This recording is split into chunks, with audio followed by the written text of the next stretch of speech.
Let's begin today's Vanguard news with a quick Vanguard errata update, as I would say, but it seems the intern last week in charge of it either accidentally hit send on the page without an actual update, or they left work midway thinking nobody would noticed. Speaking of Bushier Road socials doing a misplay, the official Vanguard Twitter account published the English card text of the Nebula Knight's Path from the Starry Sea, thus hinting that Vanguard Youthquake will finally have an official English release, since Bushier doesn't normally publish translation of cards that won't be released yet. Time to do the I don't want to play with you anymore meme from Toy Story as the remaining Fusion Cycle cards in DZBT09 were finally revealed. Spatless Cleaner Agelia, while in the drop zone, lets you pay 1 counter blast when a set order you played from hand is put into your order zone to call herself.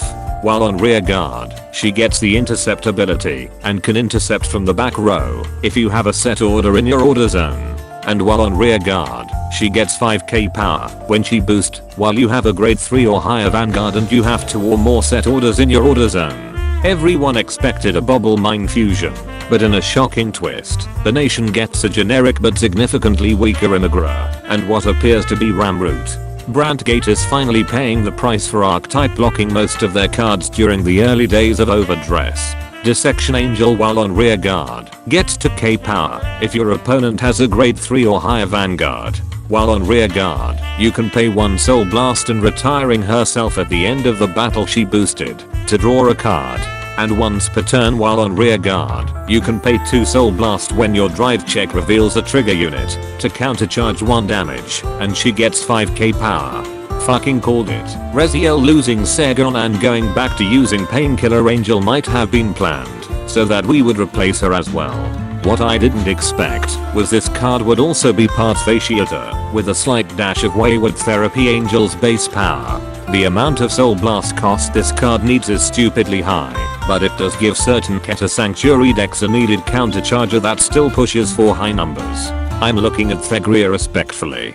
Finally, Harvest Elf only has 5k base power. When placed on rear guard from hand that isn't during the battle phase, lets you pay 1 Soul Blast to call a plant token. While on the back row rear guard, she gets 5k power if your opponent's Vanguard is grade 3 or higher. And while on rear guard, you can retire to rear guards in the same column as her at the end of the battle she boosted to draw a card. Another case where the nation lack cards that aren't tied to an archetype during the early days of Overdress, that you can hardly call this a fusion cycler as there's no previous cards that has similar effects to her.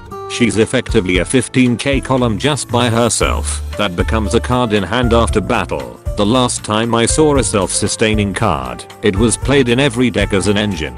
And that concludes this Vanguard news without the bullshit. Special thanks to my Patreon members for continuing to support my content creation.